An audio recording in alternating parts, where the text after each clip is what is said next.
আবুল আহাব আমার আপন চাচা।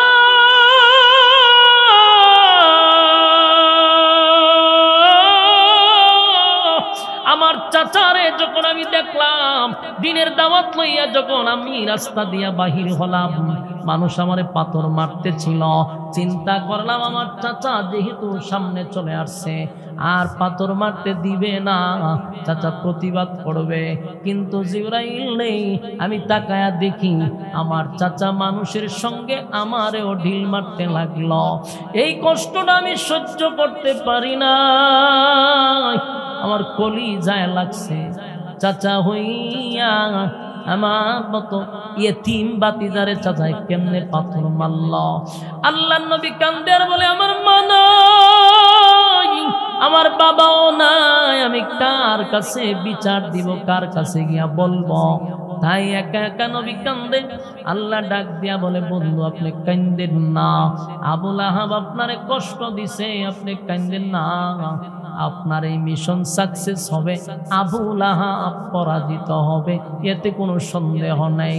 আমার যুবক ভাইরা, আল্লাহ নিজেই বন্ধুরে সান্ত্বনা দেয় রে। আবুল আহাবের বউ এটাও সহ্য করতে পারল না। আবুল আহাবের বউ মানুষের কাছে গিয়ে নবীর বিরুদ্ধে কথা বলে। আমার নবীর 4 জন ছেলে ছিল, এটা আপনারা জানেননি? জানে না? সারা জীবন কি ওয়াজ শুনতেন? নবীর ছেলে কয়জন ছিল? 4 জন ছেলে ছিল। নবীর আল্লাহ ছেলেও দিছে, নবীর আল্লাহ মেয়েও দিছে। কিন্তু ছেলেগুলারে বালেগ হওয়ার আগেই আমার আল্লাহ দুনিয়া থেকে বিদায় করছে। এটার বহুত কারণ আছে, এই কারণ আর বলতে গেলাম না। নবীর 4 জন ছেলে ছিল, বালেগ হওয়ার আগেই আল্লাহ দুনিয়া থেকে বিদায় করে দিল। আবুল আহাবের বউ মানুষের কাছে গিয়া হয় তোমরা যারে নবী মানো, যার খোদার অনুসরণ করো, এই লোকটা যদি মারা যায় তার নাম নেওয়ার মতো জমিনে কেউ থাকবে না, তার বংশ জমিনে থাকবে না, কারণ তার একটা ছেলেও দুনিয়াতে টিকলো না। ছেলে নাই, তার বংশ নাই, সে তো নির্বংশা। নবীরে 8 কোরা আবেতার বলে গালি দেয়। আমার নবীরে আবেতার বলে গালি দিতে লাগলো। আল্লাহ বলেন বন্ধু এই জন্য বুঝি কান্দেন? নবীর কান্না দেখে আল্লাহ সান্ত্বনা দিয়া বলে বন্ধু কান্দেন না, আপনার কান্না আমি আল্লাহ বরদাস্ত করতে পারি না। যারা আপনাকে আবেতার বলে গালি দিছে গো পয়গম্বর, আপনারে আবেতার বলে গালি দিছে, আমি আল্লাহ এটা বরদাস্ত করতে পারি নাই। এর আগে আপনারে আবুল আহাব গালি দিছে, আমি আল্লাহ এটার প্রতিবাদ করছি। আবার আপনারে আবেতার বলে গালি দেয়, এটা আপনি প্রতিবাদ না করলেও আমি করলাম। নবীজি আপনার 4টা সন্তান দুনিয়ার থেকে আমি নিয়ে গেলাম, এই যে বাবা হিসাবে আপনি একটা কষ্ট পাইলেন, কারণ একটা বিষয়, বাবার লাশ সন্তান কাঁধে নিতে পারে, কিন্তু সন্তানের লাশ বাবা কাঁধে নিতে পারে না রে। এটা বাবার জন্য অনেক ভারী হয়ে যায়। আল্লাহর নবীর 4টা সন্তান নিজের হাতে নবী গোসল করাইলো, নিজের হাতে কাফন পরাইলো, নিজের হাতে জানাজা পড়াইলো, নবী নিজের হাতে কবরে লামাইয়া নবী নিজের হাতে মাটি দিল। বাবা হিসাবে নবীর মনে বড় কষ্ট, 1টা 2টা না 4টা ছেলের নবী নিজের হাতে মাটি দিল। আল্লাহ বলে বন্ধু 4 সন্তান নিয়ে যে কষ্ট দিলাম গো, এই ব্যথায় ব্যথিত আপনি না বন্ধু না, আপনারে আমি আর কষ্ট দিলাম না। 4টা সন্তানের কষ্ট দূর করে দিব, এর বিনিময়ে আপনাকে আমি হাজার হাজার কোটি রূহানি সন্তান দান করব। চিৎকার দিয়া কোন সুবহানাল্লাহ। আল্লাহ বলেন আপনার নিলাম 4 জন সন্তান, দিলাম আপনাকে কোটি কোটি কোটি হাজার কোটি রূহানি সন্তান। আমরা নবীর উম্মতরা হলো নবীর রূহানি সন্তান। সুবহানাল্লাহ, আমরা নবীর রূহানি সন্তান। এই যে আবুল আহাবরা বলল, আবুল আহাবের বউ বলল মুহাম্মদ দুনিয়া থেকে গেলে তার নাম কেউ নিবে না, তার নাম বলার কেউ থাকবে না। আল্লাহ বলেন বন্ধু আবুল আহাবের নাম নিশানা জমিনে থাকবে না, তার নামটাও কেউ নিবে না। এই আবুল আহাব নামে কারো নাম আছে? কেউ আবুল আহাব নামটা রাখে না। এ আবু লাহাবের নাম ধরে কেউ ডাক দেয় না রে। কিন্তু আল্লাহ বলেন বন্ধু, এই জমিন যতদিন থাকবে, আসমান জমিন সূর্য চন্দ্র গ্রহ নক্ষত্র যা কিছু থাকবে, যতদিন জমিনে আমি আল্লাহর নাম বলা হবে ততদিন আপনি নবীর নাম বলতে থাকবে। সুবহানাল্লাহ। আপনার নাম এই জমিনে থাকবে। সুতরাং আপনি মনে কষ্ট পাইয়েন না। 4টা সন্তান নিছি, কোটি কোটি রোহানি সন্তান দিছি। আল্লাহ তখন বলেন, যারা আপনাকে আবেতার বলছে, আমি আল্লাহ ঘোষণা দিলাম, ইন্না শানিআকা হুয়াল আবতার, নিশ্চয়ই তারা আবেতার। যারা আপনাকে আবেতার বলছে, নিশ্চয়ই তারা আবেতার, তারা নির্বংশা, তারা আটপোড়া, তারা লেজ কাটা, তাদের বংশ থাকবে না, তাদের নাম নেওয়ার মতো কেউ থাকবে না। এই জমিনে আল্লাহ বলনেওয়ালা যতদিন থাকবে, নবী বলনেওয়ালাও ততদিন থাকবে, ঠিক কিনা? আমার যুবক ভাইরা, আল্লাহ তার বন্ধুর সান্ত্বনা দেয়, বন্ধু কান্দেন না, আপনার কান্না বরদাস্ত করতে পারি না। যেই মহিলা আপনার গালি দিছে, এই মহিলার ব্যাপারে আল্লাহ একের পর এক 2টা আয়াত নাজিল করে জানায়া দেয়। আল্লাহ বলেন, ওয়ামরাতু হাম্মালাতাল হাতাব, তার স্ত্রী কাঠ বহনকারী। এই মহিলা কাঠ বহন করত, লাকড়ি বহন করত। আবু লাহাবের বউয়ের ব্যাপারে একটু জানার চেষ্টা করেন। যেই মহিলা নবীর আঘাত দিয়া কথা বলতো, আল্লাহ কয় 2টা আয়াত আমি এই মহিলার বিরুদ্ধে নাজিল করলাম। 1 নাম্বার হলো, এই লাকড়ি বহনকারী মহিলা, এই মহিলা সাংঘাতিক টাইপের কিপটা ছিল। কিপটা বুঝেননি?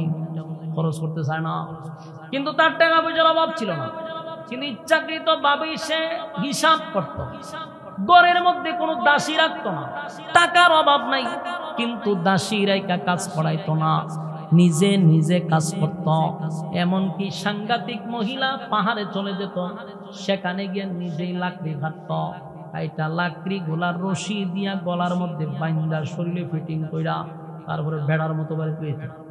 যদিও ছিল বেডি, কিন্তু এটা কাজ করতো বেড়ার মতো। সব নিয়ে চলে লাকড়ি নিজে না ভাগ করে থাকতো, কাজের লোক রাখতো না। আল্লাহ কয়, এই লাকড়ি বহনকারী মহিলা লাকড়ি বেশি আনত, কাঠ বহন করতো, ওই জন্য আল্লাহ তাইরে কিতা হয়ে ডাক দিছে লাকড়ি বহনকারী মহিলা। এই মহিলারে আমি এমন সাইজ করা করবো, কারণ মহিলা যে লাকড়ি বাঁধার সময় গলার মধ্যে রশি লাগাইতো, তার মানে তার গলার মধ্যে যে রশি থাকতো, আমি আল্লাহ রশি দিয়া টেনে টেনে টেনে টেনে জাহান্নামে নিব। আমার কথা কি বুঝতেছেন? আল্লাহ প্রথম বলছেন, তাব্বাত ইয়াদা আবি লাহাবি ওয়া তাব, আবু লাহাবের দুনো হাত ধ্বংস হবে। সায়াসলা নারান যাতা লাহাবি ওয়া ইমরাআতু, আল্লাহ বলেন, এই বেশি বেশি বেশি বেশি সন্তান নিয়ে তাকাব্বুরি করত, বেশি বেশি মাল আওলাদ নিয়ে অহংকার করত। এই আবু লাহাবের মাল আওলাদ কোনটাই শেষে কাজে আসে নাই। বদরের যুদ্ধের 7 দিন পরে, বলুন বদরের যুদ্ধে কদিন পরে? বদরের যুদ্ধের 7 দিন পরে এই আবু লাহাবের শরীরে এমন একটা রোগ হয়েছে, এই রোগটার নাম হলো বসন্ত রোগ। চিনুন না আপনারা?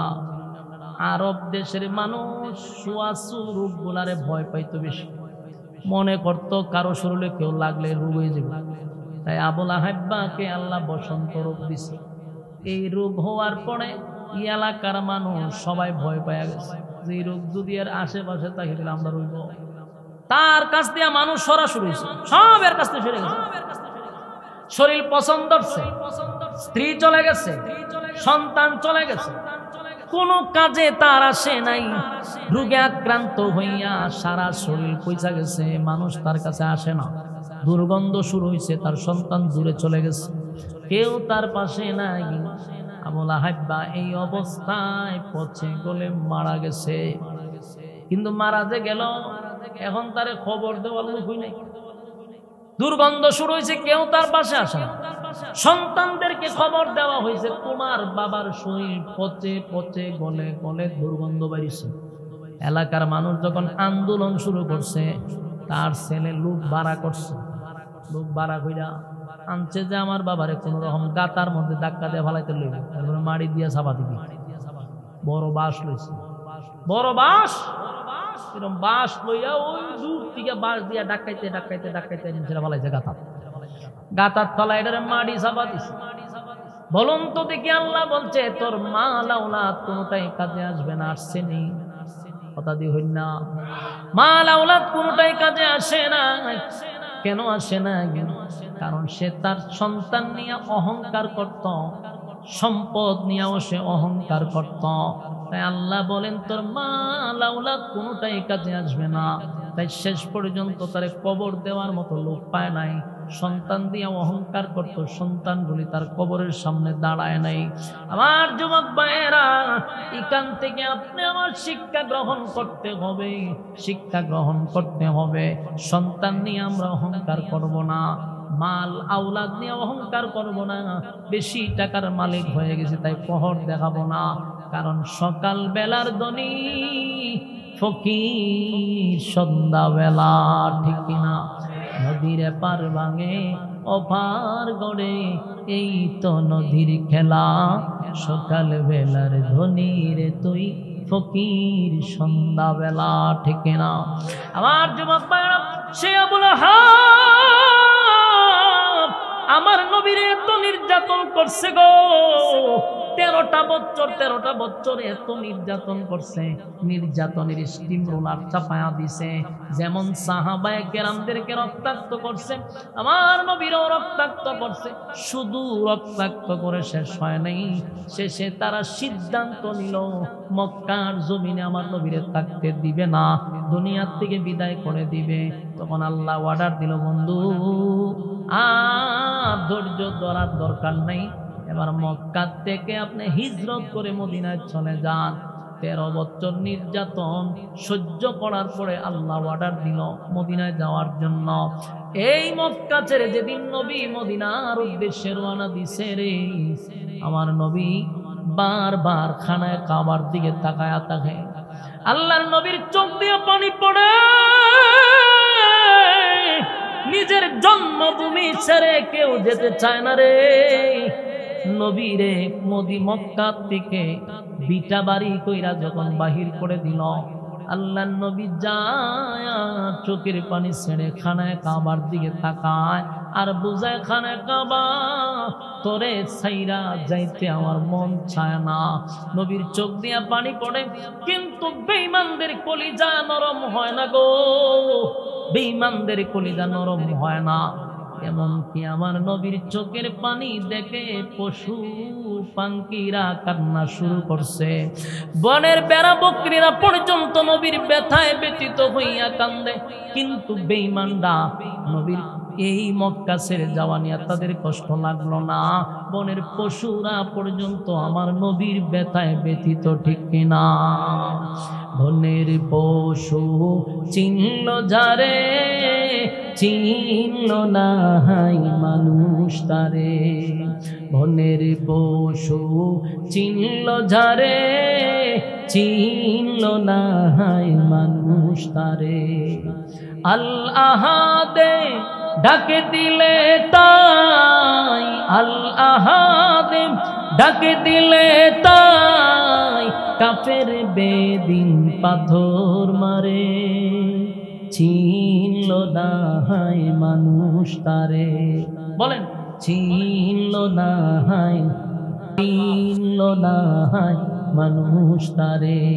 বনের পশু চিনল যারে, চিনল না হাই মানুষ তারে। আবু জাহেল বেরা মন্দ কাজে ছিল সেরা। আবু জাহেল বেরা মন্দ কাজে ছিল সেরা। নানা রকম দেয় অপবাদ, নানা রকম দেয় অপবাদ, লাঞ্ছনা দেয় ভারে বারে। চিনল না হায় মানুষ তারে, চিনল না হায় মানুষ তারে। পাগল বলে দেই যে তারা, বিটে মাটি করে ছাড়া। পাগল বলে দেই যে তারা, বিটে মাটি করে ছাড়া। নানা রকম দেয় নানা রকমে দেয় অপবাদ, লাঞ্ছনা দেয় বারে বারে। চিনল নাই মানুষ তারে, চিনল নাই মানুষ তারে, বনের পশু চিনল ঝারে, চিনল নাই মানুষ তারে, চিনল নাই মানুষ তারে। ঠিক নেই? এই নবীর চোখের পানি দেখে বনের পশুরা কানলো, কিন্তু বেঈমান না, নবীর এই যাওয়াটা নিয়ে কোনো কষ্ট পায় নাই। আল্লাহ বলেন, বন্ধু, তিনটা কর্মসূচির মধ্যে একটা হলো নীরব, 2 নাম্বার হলো ধৈর্য ধারণ করা, আর 3 নাম্বারটা মদিনা যাওয়ার পরে আল্লাহ কয় আবার যদি যুদ্ধ করতে আসে, যেমন বদরের যুদ্ধ, মক্কা থেকে আবার 1000 বাহিনী লইয়া গেছে নবীর সঙ্গে যুদ্ধ করত, আল্লাহ কয় এখন আর চুপ থাকার সময় না, যা কিছু আছে তা লইয়া মাঠে নামেন, আমি আল্লাহ আপনাকে সাহায্য করব। সুবহান। সাহাবায়ে কেরামদের মতো ঈমান কেন আনবো? কারণ তারা ঈমানের পরীক্ষায় উত্তীর্ণ হয়েছে, ঈমানের জন্য জীবন দিছে, কিন্তু ঈমান দেয় নাই। ঈমান কথা হয় না, দিছে কেন? আমরা কয় তাদের মতো ঈমান আনো, কারণ আমরা 5 টাকার রং সার কাছে ঈমানটা বিক্রি করি। বাস্তব না বাস্তব? 5 টাকার রং সার কাছে এক গুরু মার্কা এক নেতা কইছে আমার মার্কা হইলো গুরু, গুরু মার্কা নেতায় 5 টাকার রং চা খাওয়া বুট লই গেছে। কিছুক্ষণ পরে আরেক বৈশ মার্কা আয়াসেরা কয় তোরে রং চা খাওয়াইছে, আমি দুধ চা খাওয়াবো, বুড়া মারা দে। হ্যাঁ, ওই রং চা না খাইয়া দুধ চা খাওয়ার পরে তোলাইছে বৈশে। কিছুক্ষণ পরে ছাগলে আয়াসেরা দিছে আবার কফি খাওয়াই। তখন চিন্তা করলো যে গুরু গেল, বৈশ গেল, তো ছাগল দি কফি খাওয়াইলো, জ্বালাইছে ছাগলটা। আচ্ছা, কোনজন বুট কয়টা? একটা দিছে। কয়জন রে? গুরুরও দিল, ছাগলটা দিল, বৈষ্ণব দিল। এর ইমান আছে না গেছে? আমরার বুকের উপরে কি হাত তুলন লাগবো? তোমার কথা কানা দেখি, আমরার বুকের উপরে হাত তুলন লাগবো না? আমরা এমনি ইমান দিলা, আমরা যদি এক কাপ চা খাও আমরা ইমান দিলাম, হাত তুলতে লাগতো না, খিডানি লাগতো না, এমনি ইমান দিলাম। এই জন্য আল্লাহ বলেন, আমিনু কামা আমানান নাস, ঈমান আনো তাদের মতো, ওই মানুষদের মতো যারা ঈমান দিয়ে আমাদেরকে দেখায়া গেছে। এই ঈমানের জন্য তারা জীবন দিছে, কিন্তু ঈমান দেয় নাই। আল্লাহর হাবিব রাস্তা দিয়া যখন হেঁটে যাচ্ছিল, সাহাবায়ে কেরামরা বলল, হুজুর আর বরদাস্ত করতে পারি না, এত নির্যাতন, এত নির্যাতন, নির্যাতনের স্টিম রোলার চাপায়া দিছে। কখন থেকে? 40 বছরের পরে। বলুন, 40 বছর আগে কি কোনো শত্রু আছিল? কথা কই না দি?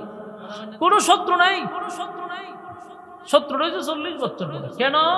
আদেশ নিষেধ।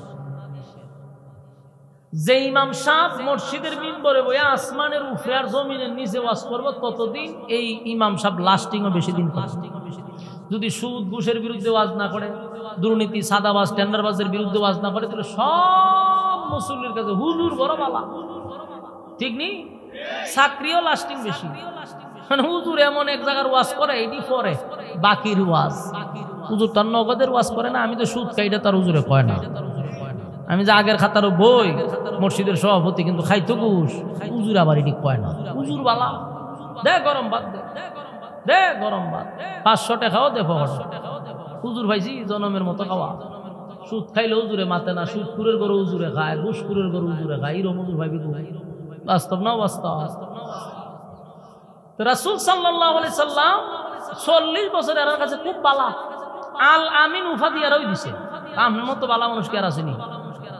40 বছর পরে ছাপা পাহাড় একটা আছে, ওই পাহাড়টা করে খাবার সাথেই এই ছাপা পাহাড়, এই পাহাড়টা ওই তখনকার সময় ঐতিহ্য ছিল। ঐতিহ্য কি বলতে, কেউ যদি এটার উপরে ডাক দেয়, মানুষ এটার গুরুত্ব মনে করে যে সর্বনাশ, কি গুরুত্বপূর্ণ কথা নিয়ে জানা আসছে। সবারই কোনো কথা বলার থাকলে এটার উপর দেখা আরে ডাক দিত, সবাই দৌড়ে আসতো। আল্লাহর রাসূল 40 বছরের ভিতরে এই পাহাড় উঠে নাই। যেদিন আল্লাহ বলছে এবার আপনি প্রকাশ করুন, আল্লু গায়া কত প্রকাশ করুন, রাসূল তখন প্রকাশ করলো, সবাই ডাক দিয়ে আনছে, সবাই গেছে। যেই কালেমার দাওয়াত দিছে, যেই লোকটা রাসূলের সবচেয়ে বেশি মহব্বতের ছিল, যার নাম হলো আবুল আহাব, নবীর আপন চাচা। বলুন কি চাচা? আপন চাচা। এই আপন চাচা রাসূলের একেবারে কাছের, এমন কাছের যে চাচা তো চাচাই, আরো সম্পর্ক আছে। আবুল আহাবের দুই ছেলেরে রাসূলের দুই মেয়ের সাথে বিবাহ করাইছে। তাহলে বলুন তো ডাবল সম্পর্ক না? সম্পর্ক খারাপ হলে কি বিয়া শাদী করায় না? ভালো হইলে কতটুক ভালো হওয়ার কারণে রাসূলের দুই মেয়েকে তার দুই ছেলের কাছে বিয়া দিয়েছে। এত ঘনিষ্ঠ সম্পর্ক। এই আবুল আহাব যখন মূর্তি পূজার বিরুদ্ধে রাসূল বলল, দেবদেবীর বিরুদ্ধে রাসূল বলল, এক আল্লাহর ব্যাপারে যখন কালেমার দাওয়াত দিল, এই আবুল আহাব সর্বপ্রথম নবীর মারার লেগে হাত তুলেছে। নাউজুবিল্লাহ। হাত তুললে হয় আমরা সারাটা দিন আজকে ধ্বংস হইল। আমরা বুঝি এখানে লেগে ইসলাম বলে, মোহাম্মদ তুমি ধ্বংস হোক, আমরা কেন এই সময় ডাক দিয়ে নামলাম? সারা জীবন বাপ দাদা ধর্ম পালন করেছি, আর হঠাৎ করে তুমি এক খোদার ইবাদত করতাম। আমরা যদি খুদান রিজার্ভই আছে 360টা রিজার্ভ করা, 360টা খুদা দিয়ে আমরা রওনা। কত সমস্যা হরমজা লাগিয়ে রয়েছে, 360টা খুদা বানাই দিয়ে এরা বলে মিললো পারে না। আর এক খুদা কিতা করবো? এরা টেনশন এটা যে তোমার যদি দলের খুদা 400 হইতো, একটা সিদ্ধান্ত নিতাম যে খুদার ঠেলা বেশি, খুদার দল বড় বেশি, আমরা যেতাম না। কিন্তু তোমার দিয়ে একজন, আমরা আছে কতজন? 360 জন। না, এটা ওয়া না। এই গাদা এটা বুঝছে, এই কারণে নবীর বিরুদ্ধে গেছে গিয়া এই শুরু হইলো আন্দোলন। এত ভাবে কিন্তু রাসূলের আবার পিছনে ছায়া ছিল আবু তালেব। আবু তালেব আবার তখনকার সবচেয়ে পাওয়ারফুল ব্যক্তি ছিল, যার জন্য নবীর উপরে ডাইরেক্ট আক্রমণ করতে পারছে না, কিন্তু গাল মন্দ করছে, বিভিন্ন ভাবে রাসূলকে ছোট করার চেষ্টা করছে, সাথী সঙ্গীদের উপরে আক্রমণ করছে, কিন্তু রাসূলের শরীরে এখনো টাচ করে নাই। আবুল আহাব আল্লাহর হাবিবকে যখন গালি দিতে লাগলো যে মুহাম্মদ তুমি ধ্বংস হয়ে যাও, আল্লাহ রাব্বুল আলামিন এই কথাটা বরদাস্ত করতে পারল না। কারণ দুনিয়ার মানুষ যদি অপরাধ করে, আল্লাহ বলেন বান্দা হিসাবে বান্দা ভুল করছে, আমি আল্লাহ মাফ করে দেই। কিন্তু সব সহ্য করলেও আমার বন্ধুরে কেউ গালি দিলে আমি আল্লাহ এটা বরদাস্ত করতে পারি না। যেই মাত্র আবুল আহাব এতগুলা মানুষের সামনে আমার বন্ধুকে ছোট করে, আমার বন্ধুরে তুচ্ছ তাচ্ছিল্য করে গালি দিল, আল্লাহ এর প্রতিশোধের জবাব আমি আল্লাহ নিজেই নিব। তাই সাথে সাথে আবুল আহাবের বিরুদ্ধে সূরা লাহাব নাজিল করছেন। সুবহানাল্লাহ। নাজিল হওয়ার মূল কারণ হলো আবুল আহাব গালি দিছে, আল্লাহ জবাব দিছে। 5টা আয়াত নাজিল হয়ে গেল, 3টা আয়াত আবুল আহাবের বিরুদ্ধে, 2টা হলো তার বউর বিরুদ্ধে। ঘটনা হলো আবুল আহাবের মাঝখানে বউ ঢুকলো কেমনে? ঠিক নেই, কথা বুঝিনি আমার। লাহাব সূরা নাজিল হইছে আবুল আহাবের নিয়ে। আবুল আহাবের নাম আবুল আহাব ছিল না, আব্দুল উজ্জা ছিল। কিন্তু আল্লাহ এই উজ্জা নামটা কোরআনে নিছে না, কারণ এটা কোরআনের সাথে সাংঘর্ষিক। এই নাম আল্লাহ নিছে না, আল্লাহ তার উফাদিটাই কোরআনে বলছে। কারণ উজ্জা এটা তো খারাপ, এই নাম তো দেবদেবীর সাথে, এই জন্য আল্লাহ এই নাম নিছে না। আল্লাহ তার উফাদি নামটারে কোরআন লাগাই দিছে। এর নাম ছিল আব্দুল উজ্জা। মানুষ তারা ডাকতো আবুল আহাব, মারাত্মক সুন্দর আছিল, আগুনের মতো লাল আছে, এই জন্য এরা আবুল আহাব ডাকতো। খুব সুন্দর টকটকে লাল আছে তো, এর নাম কিন্তু আবুল আহাব না, উফাদি। তাই আল্লাহ বলেন আমি যখন সূরা নাজিল করলাম, আল্লাহ বলেন আমি লাহাব, সূরা লাহাব আবুল আহাবের এই উফাদি নামে সূরাটা নাজিল হইছে। রব্বে কারীম বলেন আমার বন্ধু ধ্বংস হবে না, তাই আল্লাহ সূরা নাজিল করে বলেন তাব্বাত ইয়াদা আবি লাহাবিন ওয়া তাব।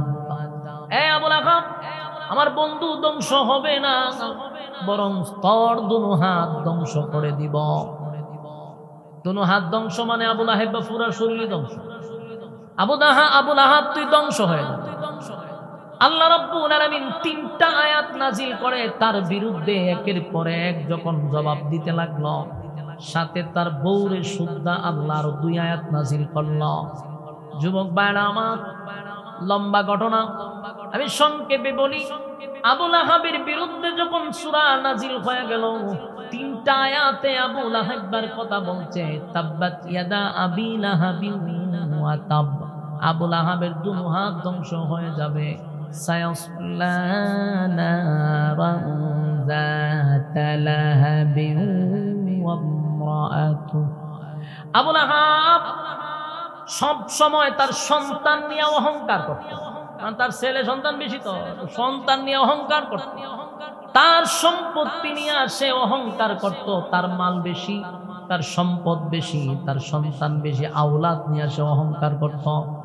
তাই সম্পদ আর আওলাদ নিয়ে কোনো সময় অহংকার করা যাবে না, এটা কাফেরদের একটা স্বভাব ছিল। সন্তান বেশি তাই বেড়াগিরি দেখাইবেন না। সন্তান আর সম্পদ নিয়ে যারা অহংকার করে এরা আবু লাহাবের বাতিজা ঠিক নেই। আমার যুবক ভাইরা, আবু লাহাব কথায় কথায় খালি তার সন্তানের অহংকার করত, আবু লাহাব কথায় কথায় সে সম্পদের অহংকার করত। আল্লাহ কয় তোর মাল এবং আওলাদ, তোর মালেও কোনো কাজে আসবে না, তোর সন্তানরাও কোনো কাজে আসবে না, সব বরবাদ হয়ে যাবে। সামনে আপনাদেরকে শোনাচ্ছি কিভাবে তার মাল এবং আওলাদ কোনো কাজে আসে নাই। এর আগে আসুন, এই দাওয়াত দেওয়ার পরে গোটা মক্কা নগরীতে নবীর বিরুদ্ধে একটা কর্মসূচি শুরু করে দিল যে আমরা সারাটা জীবন বাপ দাদার ধর্ম পালন করলাম, দেব দেবীদের কথা শুনলাম, আজকে মুহাম্মদ হঠাৎ করে নতুন এক ধর্ম আমাদের সামনে হাজির করল। এতদিন শুধু তারে আব্দুল্লাহর পুত্র মুহাম্মদ বলে আমরা ডাকতাম রে, আজকের থেকে সে ঘোষণা দিছে তারে মুহাম্মদ ডাকলে চলবে না, তারে যেন আমরা রাসূলুল্লাহ বলি, রাসূলুল্লাহ বলতে হবে। এই বিষয়টা মক্কার কেউ মানতে রাজি না, শুরু করে দিল বিরোধিতা, এত বিরোধিতা শুরু করলো। আবু লাহাবের যে 2 ছেলে রাসূলের 2 মেয়ের সঙ্গে বিবাহ করাইছিল, এই আবু লাহাব বলল 2 সন্তানরে একত্রিত করে এক জায়গায় বসাইয়া বলল, বাবা শোনো, মুহাম্মদের সঙ্গে আমার সম্পর্ক এখন ভালো না, আমার দেবদেবী নিয়ে মুহাম্মদ কথা বলে, ধর্ম নিয়ে মুহাম্মদ কথা বলে, সেই মুহাম্মদের সঙ্গে আমাদের কোনো সম্পর্ক থাকতে পারে না। তাই তোমরা যে 2 মেয়ে মুহাম্মদের বিবাহ করছো, এই 2টা মেয়েকে তোমরা তালাক দিয়া দাও। কত বড় জালেম আর কত বড় কপাল পোড়া, নবীর 2 মেয়েকে ঘরে উঠাইলো, কত বড় কপাল ছিল রে। কিন্তু এই কপাল পোড়া কপাল পোড়া কপাল পোড়া সন্তানদেরকে ডাক দেয়া কয়, সাবধান, এই ঘরে মুহাম্মদের মেয়ে থাকতে পারবে না। 2 জন মেয়েকে তালাক দিয়া দিল। আমার যুবক ভাইরা, মুরব্বী বাবারা, একজন বাবার কাছে তখনই কষ্ট লাগে যখন তার মেয়েকে তার স্বামী তালাক দিয়া দেয়। তালাক প্রাপ্ত মেয়ে যখন বাবার কাছে আসে, বাবার কিন্তু এটা কষ্ট লাগে। আল্লাহর নবীরও কষ্ট লাগছে, 2টা মেয়েরে একসাথে তালাক দিয়া দিল। নবীর মনেও আঘাত লাগলো, কিন্তু আফসোসের ব্যাপার, হায় নবীর মতো শ্বশুর পাওয়ার পরেও উতবা উতাইবা এই সমস্ত জালেমগুলা নবীর 2টা মেয়ের তালাক দিয়া দিল। আল্লাহর নবীর এই 2 মেয়ে পরবর্তীতে উসমান রাদিয়াল্লাহু তাআলা আনহু বিবাহ করছে। সুবহানাল্লাহ। এই 2 মেয়েকে হযরত উসমান রাদিয়াল্লাহু তাআলা আনহু বিবাহ করছে। প্রথম বিবাহ করলো, এরপরে একজন মেয়ে মারা গেল, পরবর্তীতে আমার নবী আবার আরেক মেয়েকে বিয়া দিল। এই 2টা মেয়ে উসমান রাদিয়াল্লাহু তাআলা আনহুর কাছে বিবাহ দেওয়া হয়েছে। তাহলে নবী হিসাবে, বাবা হিসাবে নবীর মনে বড় কষ্ট লাগলো রে, আমার 2টা মেয়েরে একই দিনে তারা বিদায় করছে। শুধু বিদায় করে কেমতো না, আবু লাহাব নবীর বিরুদ্ধে এমন ভাবে সমালোচনা করতে লাগলো, যেখানে যায় নবীর বিরুদ্ধে সমালোচনা করে, মিথ্যা অপবাদ দেয় এবং বিভিন্ন ভাবে চক্রান্ত করতেছিল। সাথে ছিল আবু লাহাবের বউ, এটার বড় খারাপ। আবু লাহাবের বউ ছিল সাংঘাতিক মহিলা। এই মহিলা মানুষের মধ্যে ফিতনা সৃষ্টি করত, ঘরে ঘরে দ্বন্দ্ব লাগাইত। এই মহিলার কাজই ছিল ঘরে ঘরে দ্বন্দ্ব লাগানো। সমাজের মধ্যে এই মহিলা শান্তি দিত না। মানুষের ঘরে যদি ভালো সুন্দর চলাফেরা করে এই মহিলা সহ্য করত না, এটা গিট্ট লাগাই দিয়ে রাখত। এই খাসলতের মহিলা এখনো আমাদের সমাজে আছে। প্রতিবেশীর সাথে যে ঝগড়া হয়, এটা কিছু মহিলারা আছে, এরা ইচ্ছাকৃতভাবে মানুষের মধ্যে ঝগড়া লাগায় রাখে। আর এই আবু লাহাববার বউ মানুষের মধ্যে ঝগড়া লাগাইতো, ঘরে শান্তি দিত না, স্বামীকে ঘরে আসলে উল্টা পাল্টা বুঝাইতো। আবু লাহাববার মাথা বেশিরভাগ গরম করতো এই আবু লাহাবের বউ। আবু লাহাবরে কাফায়া দিত, নবীর বিরুদ্ধে আবু লাহাবরে বিভিন্ন ধরনের মিথ্যা কথা বলে আবু লাহাবের মাথা গরম করত। এই মহিলার কথা আল্লাহ জন্য কোরআনে বলছেন, এই মহিলা ভালো মহিলা না। নবীর বিরুদ্ধে এই মহিলা মানুষের কাছে গিয়ে সমালোচনা করত। শুধু তাই না, আমার নবীরে এই মহিলা অনেক কষ্ট দিছে। আল্লাহর হাবিব তাহাজ্জুদের নামাজ পড়তো, তাহাজ্জুদের নামাজ পড়তো। নবী প্রায় সময় উঠে যাইত, রাতের শেষ অংশে নবী তেলাওয়াত করতো নামাজে দাঁড়ায়া। কারণ আল্লাহ নিজেই বলছে, ইয়া আইয়ুহাল মুযাম্মিলু কুমিল লাইলা ইল্লা কালিলা নিসফাহু আও ইনকুস মিনহু কালিলা আও জিদ আলাইহি ওয়া রাত্তিলিল কুরআনা তারতিলা। আল্লাহ নিজেই বলছে, এই কমলিওয়ালা, কম্বল দিয়া জড়ায়া থাকলে শুয়ে থাকলে চলবে না। আমি আল্লাহ যে কাজের জন্য আপনাকে পাঠাইছি, যে মিশন দিয়া দুনিয়ায় পাঠাইছি, মিশন সাকসেস করতে হবে, তাই ঘুমায়া থাকলে চলবে না। আল্লাহ রাব্বুল আলামিন তখন বললেন, বন্ধু আপনি রাতের যে কোনো একটা অংশে কুমিল লাইলা ইল্লা কালিলা নিসফাহু আও ইনকুস মিনহু কালিলা। বন্ধু আপনি উঠেন, রাতের শেষ অংশে আপনি আমার জন্য দাঁড়ায়া যান, কিয়ামুল লাইল রাতের নামাজে দাঁড়ায়া যান। দাঁড়াইয়া দাঁড়াইয়া ওয়ারাত্তিলিল কুরআনা তারতিলা, দাঁড়ায়া দাঁড়াইয়া আপনি তারতিলের সাথে কোরআন তেলাওয়াত করেন। তাহলে এখানে রাতের নামাজের কথা বলা হয়েছে, যেই নামাজটাকে আমরা তাহাজ্জুদের নামাজ বলি। এই নামাজটা একটা সময় ফরজের মতো ছিল, সাহাবায়ে কেরামরাও পড়তো, ফরজের মতো ছিল। যখন 5 ওয়াক্ত নামাজ ফরজ হলো, তখন তাহাজ্জুদের নামাজের গুরুত্ব কমে গেল। কিন্তু একটা কথা স্মরণ রাখবেন, তাহাজ্জুদের নামাজ পড়লে আপনার সওয়াব, না পড়লে কি গুনাহ হইব না? এটা আপনার ব্যক্তিগত, এই ব্যক্তিগত নামাজ কেউ পড়লে সওয়াবের অভাব নাই, কিন্তু না পড়লেও কোনো এটার জন্য জবাব দিতে হবে না। তবে একটা কথা স্মরণ রাখবেন, আল্লাহ যেহেতু বলছে বন্ধু আপনি রাতের শেষ অংশে দাঁড়াইয়া তার তিলের সাথে কোরআন তেলাওয়াত করেন। রাতের এই নামাজটা যদিও ফরজ নয় রে, কিন্তু নবীরা পড়ছে, সাহাবায়ে কেরামরা পড়ছে। পৃথিবীতে যারা আল্লাহর ওলি হইছে, তাহাজ্জুদের নামাজ ছাড়া কেউ আল্লাহর ওলি হতে পারবে না। কথাকে আমার বুঝেন? আপনারা কি বিরক্ত হইতেছেন? মোটামুটি 1 ঘন্টার কাছাকাছি সার্ভিস ছেড়ে দিতাম নি। আপনারা আওয়াজ যত কম হইব বুঝুন বিরক্ত, আমি আলবত ছেড়ে দিব, কোনো অসুবিধা নেই।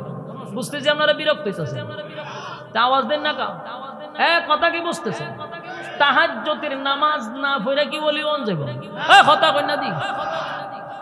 কেউ যদি তাহাজ্জুদের নামাজ না পড়ে, তাহলে সে আল্লাহর ওলি হতে পারে না। 5 ওয়াক্ত নামাজ, 5 ওয়াক্ত নামাজ পড়ে আল্লাহর ওলি হওয়া যায় না। 5 ওয়াক্ত নামাজ পড়ে জাহান্নাম থেকে বাঁচা যাবে, জান্নাতের ভিতরে ঢোকা যাবে, কিন্তু আল্লাহর বন্ধু হওয়া যাবে না। বলবেন কেন? কারণ এটা তো আপনার আল্লাহ দায়িত্ব দিয়েছে, এটা পড়তেই, এটা তো আপনার স্বার্থে আপনি পড়তেছেন। কথা হয় না? 5 ওয়াক্ত নামাজ কি আল্লাহর স্বার্থে পড়ি না আমরা স্বার্থে পড়ি? আমরার স্বার্থে আমরা 5 ওয়াক্ত পড়ি। আর এই নামাজ না পড়লে জাহান্নামে যেতে দিব।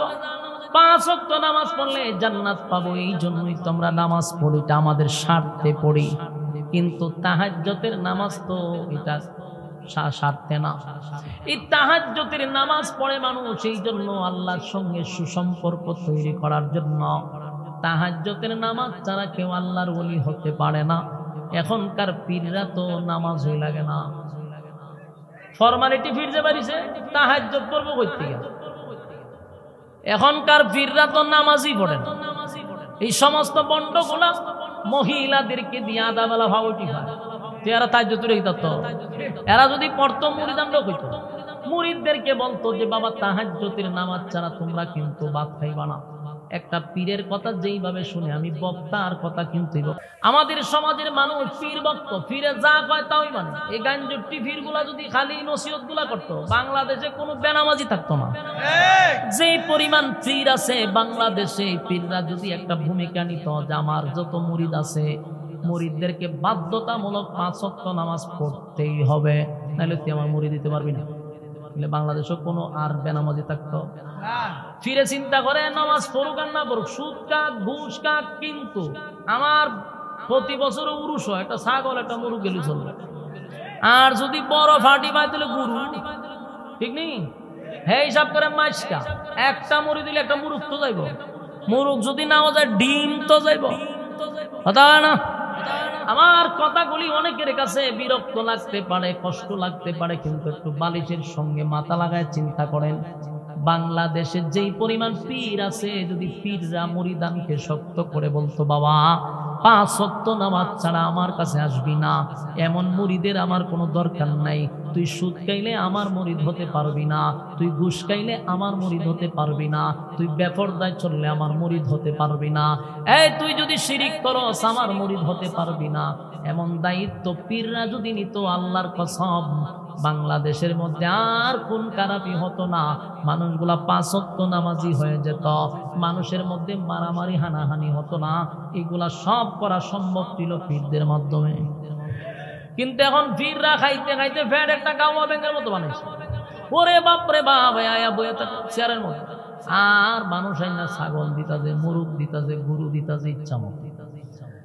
এই খাওয়ন অসুবিধা নাই, পীর সাবরে নিয়ে দেন, আমরা তো এটারও বিরোধিতা করি। একজনের আছে নিয়ে দেও, একজন আলেম হোক একজন পীর হোক নিয়ে দে, অসুবিধা নাই, কিন্তু তোর যে দায়িত্ব মুরিদানকে সেটা তো তুই পালন করস না। বাস্তব না বাস্তব? হ্যাঁ, আপনারা কইলো ঠিক না কইলো ঠিক, আমার নিজের গ্রামে আমি অসংখ্য পীর দেখছি। আমি তো এই জায়গার জন্ম গ্রহণ করছি, আমি বহু পীরের মাঝখানে জন্ম নিছি। আমার ডাইনে বামে পীরের অভাব না, পীর খালি পীর আর পীর, ঘরে ঘরে পীর, বেডি ফিরও আছে। বেড়া ফিরে যখন হয় না তো বেডি রে বানাইলা, এখন ফির তো দরকার, বেডি বানাইলা ফির। তিরম ফিরের মাঝখানে তো আমার জন্ম। তা আমি তো দেখছি ঘরে ঘরে ফির, আর যতগুলা পীর আয় সবগুলার মুরিদান সুদকুর আর ঘুষকুরের নাম্বার 1। ঈদের নামাজটাতে পরে বিপদ হইয়া, জুম্মার নামাজ সময় খারিয়া মুখে আমি রাস্তা দেখছি। আমি যাই জুম্মার নামাজ পড়তাম, দিয়ে খারিয়া মুখে আমি গেলাম, কেউ তুমি না আসে কার আসুন দিকে তাহলা আমার দিকে তাড়াতাড়ি বইছে। এইরকম অসংখ্য পীরের মুরিদান আমার চোখের সামনে দেখাতো। আপনারা ঠিক কইলো ঠিক, না কইলো ঠিক, কিন্তু আমার যে ব্যথাটা এটা হলো, আমার মুরিদান যদি আমি ঠিক করতাম যে ভাই তুই আমার কাছে মুরিদ হইছ, অসুবিধা নাই, কিন্তু আমার কথা যদি তুই মানস তাহলে আমি তোরে মুরিদ করব, আমার আইন মাইনা চলতে হবে, কোরআন সুন্নাহ অনুযায়ী জীবন যাপন করবি, তাহলে বলুন বাংলাদেশে কি আর ওয়াজ পীরাত নামাজি বানানোর দরকার হয়? সব পীরের ওয়াজ, সব বক্তি। আর আমি ওয়াজ করছি, আমার আনছেন, কিন্তু ফির আমার কথা আর ফিরের কথা বহুত ব্যবধান আছে। ফিরে যেভাবে মানে মাগদম আমাকে জীবন দিলা আমার যুবক ভাইরা, তাই ব্যথায় ব্যতীত হইয়া কথাগুলি বলতে বাধ্য হলাম। এই যে আমাদের দেশে যা শুরু হয়েছে, এর একটা নাম্বার কারণ হলো আমরা অজ্ঞ হওয়ার কারণে, আমরা কিছু না জানার কারণে, কথা বলো না জানার কারণে, স্টাডি করে না, খালি হারা জীবন ফিরের গল্পই শুনে, নিজে একবার হইরা দেখে না যে গল্পটা আছে না মিশা একটু দিকে লোক ফিরে এক জায়গায় বইয়ে বাস করতেছে, কইতেছে কয় ফির সাহেব গেছে উজু করতো পুকুরের মধ্যে, হঠাৎ করে দেখে ফিরেইতে তখন মুরিদানে পরে গেলে হুজুর আমি হুজুর মাঝখানে হাতে মেরেছেন। আমার এক মুরিদান বহু দূর, এর লঙ্গি গুলি আছে, আমি এখান থেকে লাগাই দিচ্ছি, এরা সুবহানাল্লাহ কয়ে সিটে ঘুরেছে, বাবারি বাবা পীরের অত বড় ক্ষমতা। তা আমার দরজন কইতে আমি বললাম তোরা অত ব্যাক করেছো, সুবহানাল্লাহ কইলে গেলে তোমার এটা সুবহানাল্লাহ কইবার জিনিস না, কই হুজুর আর কই লঙ্গি লাগাই দিছে, আমি তো তোর পীরের অত শোক তো খারাপ করে, আর একবার লঙ্গি গুলি আছে অত হান্দা সাই করে, আ জায়গায় বে জায়গায় সি সি সি সি লঙ্গি গুলি আছে, এটা লাগাই দল লাগে, এরা সুবহানাল্লাহ কই পড়ে যায়। আরেকবার ওয়াজ আল্লাহ বলেছে উনি আল্লাহ জান্নাত নসিব করুন, ওয়াজ করতেছে, ফাঁকি একটা গাছের ডাল বইয়ে রয়েছে, ফির সাহেব গেছে নিচে দিয়ে, এটা বলে এটার পায়খানা করেছে, ফির সাহেবের খাবো হয়, ফির সাহেবের এমন রাগ হচ্ছে, ফাঁকির পাই যখন চাইছে, ফাঁকির আগুনে জুইল্লা পুরে মেরেছে, শ্রোতা যারা মাঠও আছেন সব সুবহানাল্লাহ ভাই চিত্তে করে আছেন। এখন কোন জানি যে সুবহানাল্লাহ কইলি একটা জিনিস তো বাবার দরকার, বোঝার দরকার। আমি একটা কথা কইলাম, আপনি এটা টাস করে গ্রহণ করে নেবেন কেন? এটা নিয়ে আপনি একটু গবেষণা করেন। আমি তখন প্রশ্ন করলাম, সুবহানাল্লাহ কেন কইতে গেল? নাউজুবিল্লাহ তো কারণ হলো তোর ফিরের চৌকট ঠাড়া পড়ে, এটা তো দাজ্জাল। এটার কাছ থেকে একটা ফাঁকি পর্যন্ত নিরাপদ না, আল্লাহর মাখলুক পর্যন্ত এর কাছে নিরাপদ না। এ সাইলিটা আগুন লেগে যায়, এটা তো দাজ্জাল ভাই। কথা কই না? ফির হইলো কেমনে? এটা মাখলুকের কাছে নিরাপদ না, চাইলে বলে আগুন লেগে যাবে। এই সমস্ত গাজাগুড়ি কথা কইয়া আপনারা দিছে একটা 12টা বাজে, আর আপনারা সুবহানাল্লাহ চিৎকার করে যান। এলে কুরআন হাদিসের ওয়াজ আর মজা লাগে না। আমার জুমাত ভাইরা বলুন, তাহাজ্জুদ ছাড়া কি কোনো ফির হওয়া সম্ভব? পীরের কোনো কেরামতি দরকার নেই। আমরা সমাজে ফু দিয়া ডিম ফাড়াইলে কই সুবহানাল্লাহ, এটা বহুত বড় ফির। ওরে বাইরে ডিম ফাড়ানি ব্যাপার না, আমিও ফাড়াইতে পারবো। কুফুরি করলে ডিম ফাইটতে যাবে, আমি নিজে আপনার ফাড়াইতে পারবো না। ইমান থাকবো নি? কুফুরি কালাম মানুষ মাইরা লামান যা কুফুরি করে, এটা কেরামত না তো। কেরামত হলো যদি তার তাহাজ্জুদ না ছুটে, এটা সবচেয়ে বড় কেরামত। নবীর সুন্নাহ অনুযায়ী যে জীবন যাপন করে, তার খানা, তার ঘুমানো, তার উঠা বসা চলা ফেরা সব যদি নবীর তরিকা হয়, এটাই সবচেয়ে বড় কেরামত। এর চেয়ে বড় কেরামত কি? একটা লোক নবীর সুন্নত অনুযায়ী জীবন যাপন করে, তার হাঁটা বসা সবকিছু নবীর তরিকা অনুযায়ী, এর থেকে বড় মুআজিজ, এর থেকে বড় কেরামত আর হতে পারে না। ডিম ফাড়াইলে কেরামত। কথা বুঝতেছেন? আমি বহু পীর দেখছি, সিগারেট তার কয়েক প্যাকেট লাগে প্রতিদিন, কয়েক প্যাকেট লাগে। টুট দুইটা খালা হইতে ভাই তার তলার মতো হয়ে গেছে। বিড়ি টানে বলে ফির গদিনিসীন ফির। আমি একদিন একটা মুরিদানরে কইছিলাম, পরে আমার সাথে শিখতে গেছে। আপনারা জানেন বেটার ক্ষমতা, আমি বাড়ির থেকে যাইবার আগে আমার সব কইয়ালা, আমি কিতা খাইয়েছি, কিতা করছি সব কয়। মানে পারবেন নি? কথা তো ঠিক এর লেগে নি মুড়ি দিছ?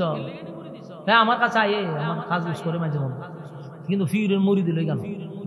ক্ষমতা কিতা হয় উনি, আমি যাইবার আগে সব কইয়ালা ভালা। আমার যুবক ভাইরা, এগুলা কেরামতি। কথাটি কেরামতি নি। কেরামতি তখন বাহির হবে যখন নবীর সুন্নাহ অনুযায়ী জীবন যাপন করবে। তার প্রতিটা কদমে কদমে আমার নবীর সুন্নত আছে কিনা এটা দেখা দরকার। কথা কই, আপনার মনে এই কথাগুলি বিরক্ত লাগতেছে। এই কথা সবার দ্বারা যে ভালো লাগবো এটাও এমন না, আর সবার দ্বারা ভালো লাগবো এই কথা এইরকম ভাইবা যদি ওয়াজ করি তা আমিও গুলালু। ওয়াজ যদি সবার কাছেই ভালো লাগে, বুঝবেন এই ওয়াজের মধ্যে কোনো ধরনের ভেজাল আছে, ফরমালিন যুক্ত। সবার কাছে ভালো লাগবে এমনটা না, কিছু সময় মানুষের কাছে এটা তিতাও লাগবে। তাহলে বুঝবেন এই তিতা জিনিস শরীরের জন্য বড় উপকার। তিত করলার জুস যদি খান, এটা কি ভাল লাগবে? তিত করলার জুস খাইছেন নি? আমি খাই দিকে দেখেন আমার ওজন কি পরিমাণ। এইটা যে এত বেমজা, মুখ বেখা হয়ে যাগা, এমন বেমজার বেমজা, কিন্তু এটা খাইলে উপকার আছে। কথা হয় না দি? তিতা জিনিস মুখে দিলে ভাল লাগে না, কিন্তু খাইলে কি আছে? কিছু কিছু কথার দ্বারায় মানুষের মনে আঘাত লাগলেও ওই কথার দ্বারায় আপনার ঈমান রক্ষা হয়। মুরিদ হইতে আমরা নিষেধ করি না, কিন্তু আল্লাহর রাস্তে একজন ভালো বুজুর্গের কাছে যান, যিনি আপনাকে পরকালের কথা বলে, নামাজের কথা বলে, পর্দার কথা বলে, সুদের বিরুদ্ধে কথা বলে, ঘুষের বিরুদ্ধে কথা বলে, এমন ব্যক্তির মাথা হাতে চলেন, এটা আমরাও চাই। ঠিক নেই? কারণ একজন লোকের দ্বারা আমরা যাইতেই তো উস্তাদ চাওয়া তো ফলন জানা। আমার যুবক ভাইরা, তাই আল্লাহ বলেন, ইয়া আইয়ুহাল মুযাম্মিলু কুমিল লাইলা ইল্লা قليلا نصفه أو انقص منه قليلا أو زد عليه ورتل القرآن ترتيلا। আল্লাহ রাব্বুল আলামিন বলেন, বন্ধু আপনি চাদর মুড়ি দিয়া ঘুমায় থাকলে চলবে না, আপনার কিছু কাজ আছে, যেই কাজের জন্য আমি আল্লাহ আপনাকে পাঠাইলাম। বন্ধু উঠেন, ঘুমায়েন না। নবীরে ঘুম থেকে আল্লাহ জাগ্রত করাইয়া বললেন, রাতের শেষ অংশটুকু হলেও আপনি আমার জন্য দাঁড়ায়া যান।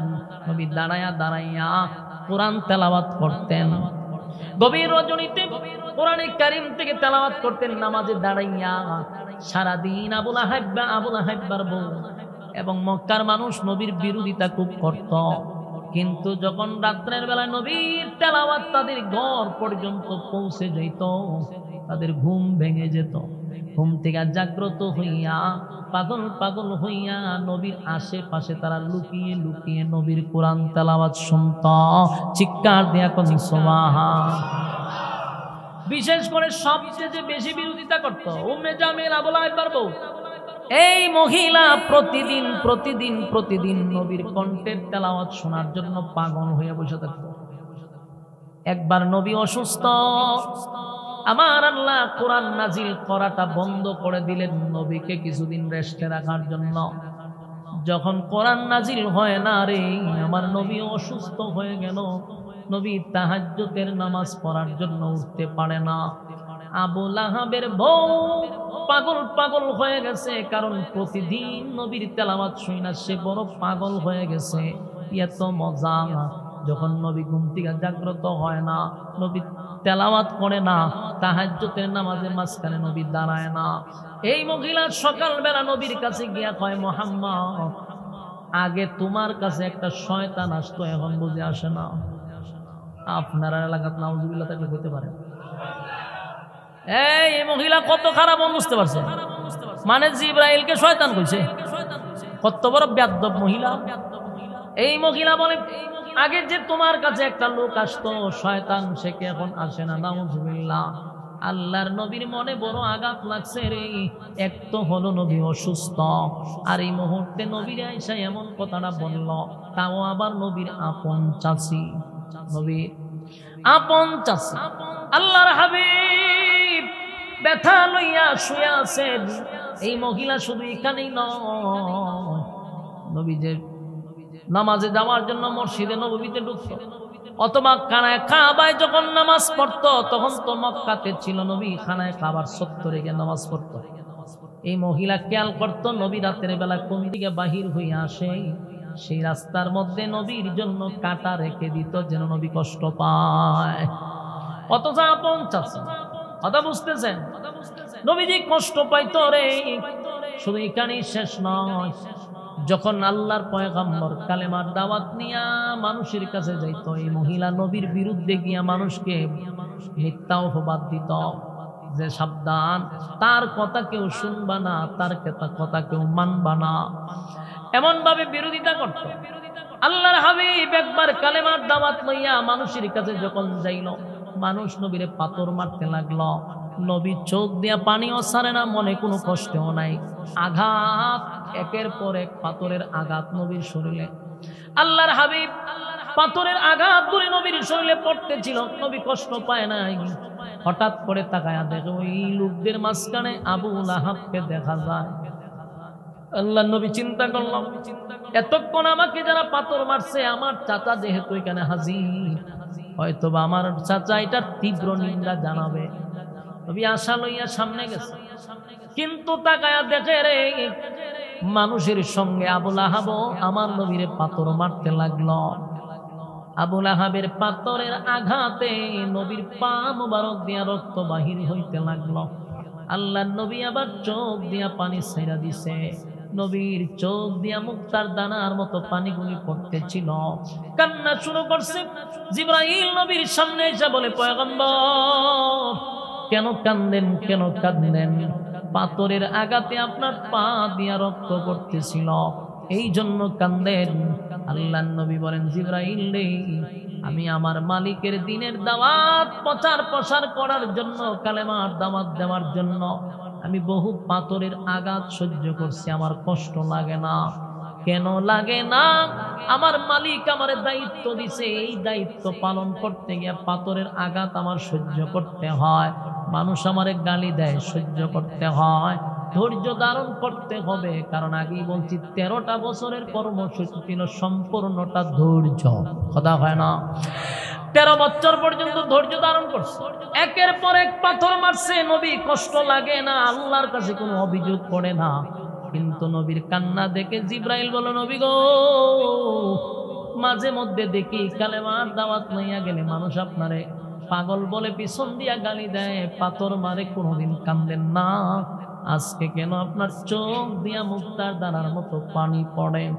আল্লাহর নবী চিৎকার দিয়া বলে, জিবরাইল, আমি এতদিন কান্দি না, আজকে কেন কান্দি? আমার দিলে বড় দারুণ ব্যথা লাগছে, কারণ আমার কষ্ট লাগছে। আমি কালেমার দাওয়াত দেই, মানুষ আমারে পাথর মারে না বুঝা, না চিনা আমারে পাথর মারে, এতে আমার কোনো কষ্ট লাগে না। কিন্তু আমার চাচা আবুল আহাব, আমার আপন চাচা গো, আমার জন্মের সময় আমার চাচা বড় খুশি হইল। আমার ছোট থেকে নিয়ে এই পর্যন্ত আমার চাচা আমারে ভালো করে চিনে, ভালো করে চিনে। আমার ব্যাপারে আমার চাচা ভালো করে জানে। এত কিছু জানার পরেও আমার চাচা জানে আমার বাবা নাই, আমার মাও নাই। আমি ছোটবেলা আমার বাবাকে একটা নজরও দেখতে পারলাম না। দুনিয়াতে আসার আগেই বাবা চলে গেল। আমার মা 4 বছর হতে না হতেই মাও চলে গেল, আমার দাদাও চলে গেল, আমার গার্জেন বলতে কেউ ছিল না। আবুল আহাব আমার আপন চাচা।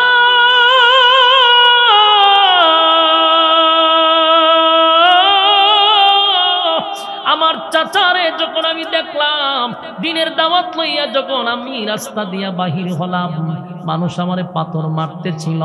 চিন্তা করলাম আমার চাচা যেহেতু সামনে চলে আসছে, আর পাথর মারতে দিবে না, চাচা প্রতিবাদ করবে। কিন্তু জিবরাইল নেই। আমি তাকায়া দেখি আমার চাচা মানুষের সঙ্গে আমারেও ঢিল মারতে লাগলো। এই কষ্টটা আমি সহ্য করতে পারি না, আমার কলি যায় লাগছে। চাচা হইয়া আমার মতো ইয়েতিম বাতিজারে চাচাই কেমনে পাথর মারল।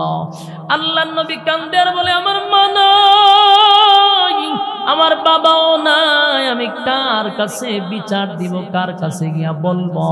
তাই একা একা নবী কান্দে। আল্লাহ ডাক দিয়া বলে, বন্ধু আপনি কান্দেন না, আবুল আহাব আপনারে কষ্ট দিছে, আপনি কান্দেন না, আপনার এই মিশন সাকসেস হবে, আবুল আহাব পরাজিত হবে, এতে কোনো সন্দেহ নাই। আমার যুবক ভাইরা, আল্লাহ নিজেই বন্ধুরে সান্ত্বনা দেয় রে। আবুল আহাবের বউ এটাও সহ্য করতে পারল না। আবুল আহাবের বউ মানুষের কাছে গিয়ে নবীর বিরুদ্ধে কথা বলে। আমার নবীর 4 জন ছেলে ছিল, এটা আপনারা জানেননি? জানে না? সারা জীবন কি ওয়াজ শুনতেন? নবীর ছেলে কয়জন ছিল? 4 জন ছেলে ছিল। নবীর আল্লাহ ছেলেও দিছে, নবীর আল্লাহ মেয়েও দিছে। কিন্তু ছেলেগুলারে বালেক হওয়ার আগেই আমার আল্লাহ দুনিয়া থেকে বিদায় করছে। এটার বহুত কারণ আছে, এই কারণ আর বলতে গেলাম না। নবীর 4 জন ছেলে ছিল, বালেক হওয়ার আগেই আল্লাহ দুনিয়া থেকে বিদায় করে দিল। আবুল আহাবের বউ মানুষের কাছে গিয়া হয়, তোমরা যারে নবী মানো, যার খোদার অনুসরণ করো, এই লোকটা যদি মারা যায়, তার নাম নেওয়ার মতো জমিনে কেউ থাকবে না, তার বংশ জমিনে থাকবে না, কারণ তার একটা ছেলেও দুনিয়াতে টিকলো না। ছেলে নাই, তার বংশ নাই, সে তো নির্বংশা। নবীরে 8 কোরা আবেতার বলে গালি দেয়। আমার নবীরে আবেতার বলে গালি দিতে লাগলো। আল্লাহ বলেন, বন্ধু এই জন্য বুঝি কান্দেন? নবীর কান্না দেখে আল্লাহ সান্ত্বনা দিয়া বলে, বন্ধু কান্দেন না, আপনার কান্না আমি আল্লাহ বরদাস্ত করতে পারি না। যারা আপনাকে আবেতার বলে গালি দিছে গো পয়গম্বর, আপনারে আবেতার বলে গালি দিছে, আমি আল্লাহ এটা বরদাস্ত করতে পারি নাই। এর আগে আপনারে আবুল আহাব গালি দিছে, আমি আল্লাহ এটার প্রতিবাদ করছি। আবার আপনারে আবেতার বলে গালি দেয়, এটা আপনি প্রতিবাদ না করলেও আমি করলাম। নবীজি, আপনার 4টা সন্তান দুনিয়ার থেকে আমি নিয়ে গেলাম। এই যে বাবা হিসাবে আপনি একটা কষ্ট পাইলেন, কারণ একটা বিষয়, বাবার লাশ সন্তান কাঁধে নিতে পারে, কিন্তু সন্তানের লাশ বাবা কাঁধে নিতে পারে না রে। এটা বাবার জন্য অনেক ভারী হয়ে যায়। আল্লাহর নবীর 4টা সন্তান নিজের হাতে নবী গোসল করাইলো, নিজের হাতে কাফন পরাইলো, নিজের হাতে জানাজা পড়াইলো। নবী নিজের হাতে কবরে লামাইয়া নবী নিজের হাতে মাটি দিল। বাবা হিসাবে নবীর মনে বড় কষ্ট, 1টা 2টা না, 4টা ছেলের নবী নিজের হাতে মাটি দিল। আল্লাহ বলে, বন্ধু 4 সন্তান নিয়ে যে কষ্ট দিলাম গো, এই ব্যথায় ব্যথিত আপনি না বন্ধু না, আপনারে আমি আর কষ্ট দিলাম না, 4টা সন্তানের কষ্ট দূর করে দিব, এর বিনিময়ে আপনাকে আমি হাজার হাজার কোটি রূহানি সন্তান দান করব। চিৎকার দিয়া কোন সুবহানাল্লাহ। আল্লাহ বলেন আপনার নিলাম 4 জন সন্তান, দিলাম আপনাকে কোটি কোটি কোটি হাজার কোটি রূহানি সন্তান। আমরা নবীর উম্মতরা হলো নবীর রূহানি সন্তান। সুবহানাল্লাহ, আমরা নবীর রূহানি সন্তান। এই যে আবুল আহাবরা বলল, আবুল আহাবের বউ বলল, মুহাম্মদ দুনিয়া দিয়ে গেলে তার নাম কেউ নিবে না, তার নাম বলার কেউ থাকবে না। আল্লাহ বলেন বন্ধু, আবুল আহাবের নাম নিশানা জমিনে থাকবে না, তার নামটাও কেউ নিবে না। এই আবুল আহাব নামে কারো নাম আছে? কেউ আবুল আহাব নামটা রাখে না। এই আবুল আহাবের নাম ধরে কেউ ডাক দেয় না রে। কিন্তু আল্লাহ বলেন বন্ধু, এই জমিন যতদিন থাকবে, আসমান জমিন সূর্য চন্দ্র গ্রহ নক্ষত্র যা কিছু থাকবে, যতদিন জমিনে আমি আল্লাহর নাম বলা হবে, ততদিন আপনি নবীর নাম বলতে থাকবে। সুবহানাল্লাহ, আপনার নাম এই জমিনে থাকবে। সুতরাং আপনি মনে কষ্ট পাইয়েন না। 4টা সন্তান নিছি, কোটি কোটি রূহানি সন্তান দিছি। আল্লাহ তখন বলেন, যারা আপনাকে আবেতার বলছে, আমি আল্লাহ ঘোষণা দিলাম, ইন্না শানিআকা হুয়াল আবতার, নিশ্চয়ই তারা আবেতার। যারা আপনাকে আবেতার বলছে, নিশ্চয়ই তারা আবেতার, তারা নির্বংশা, তারা আটপোড়া, তারা লেজ কাটা, তাদের বংশ থাকবে না, তাদের নাম নেওয়ার মতো কেউ থাকবে না। এই জমিনে আল্লাহ বলনেওয়ালা যতদিন থাকবে, নবী বলনেওয়ালাও ততদিন থাকবে, ঠিক কিনা? আমার যুবক ভাইরা, আল্লাহ তার বন্ধুর সান্ত্বনা দেয়, বন্ধু কান্দেন না, আপনার কান্না বরদাস্ত করতে পারি না। যেই মহিলা আপনার গালি দিছে, এই মহিলার ব্যাপারে আল্লাহ একের পর এক 2টা আয়াত নাজিল করে জানায়া দেয়। আল্লাহ বলেন, ওয়ামরাতু হাম্মালাতাল হাতাব, তার স্ত্রী কাঠ বহনকারী। এই মহিলা কাঠ বহন করত, লাকড়ি বহন করত। আবুল আহাবের বউয়ের ব্যাপারে একটু জানার চেষ্টা করেন। যেই মহিলা নবীর আঘাত দিয়া কথা বলতো, আল্লাহ কয় 2টা আয়াত আমি এই মহিলার বিরুদ্ধে নাজিল করলাম। 1 নাম্বার হলো এই লাকড়ি বহনকারী মহিলা, এই মহিলা সাংঘাতিক টাইপের কিপটা ছিল। কিপটা বুঝেননি?